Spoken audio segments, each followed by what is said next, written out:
Here are 5 reasons why black people suffer. Black people have chosen religion and division rather than choosing unification and cooperation.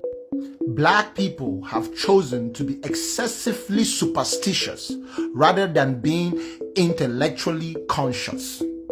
Even the black men and women who try their best to be intellectual can never reach their intellectual peak because they always hold some form of superstitious belief.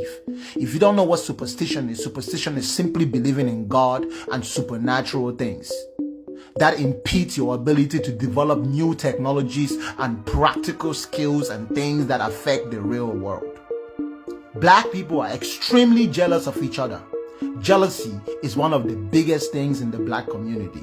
It makes it extremely difficult for one black man to trust another because whenever a black man becomes successful or when a black man begins to say something that makes sense, black people convince themselves or find a way to convince themselves that that black person, something must be wrong with them. There's no way that a black man could be that great, right?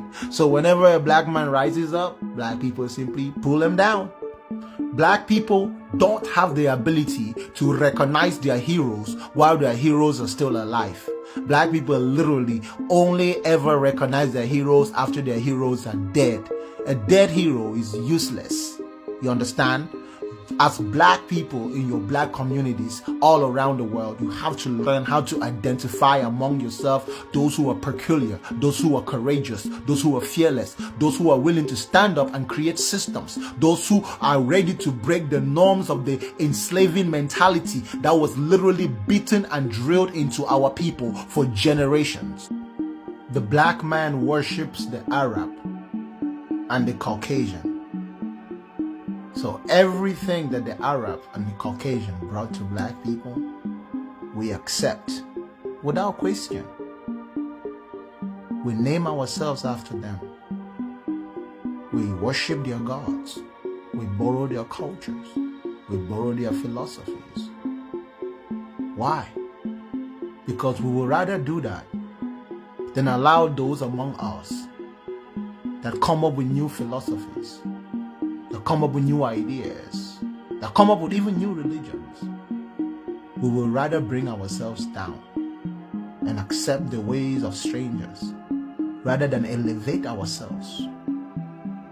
That's not hatred against other groups, but as human beings, we must have relationships of equals, not of masters and servants.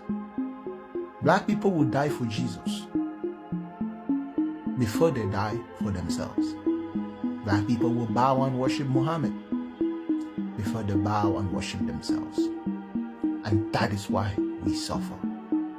We have an identity crisis.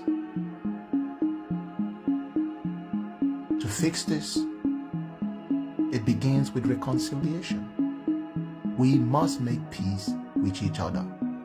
We will never be able to make peace unless you can see past your religion and unless you are willing to compromise your religion, because your religious beliefs carry within them ideologies that prevent you from getting along with your fellow blacks, especially those who don't believe like you.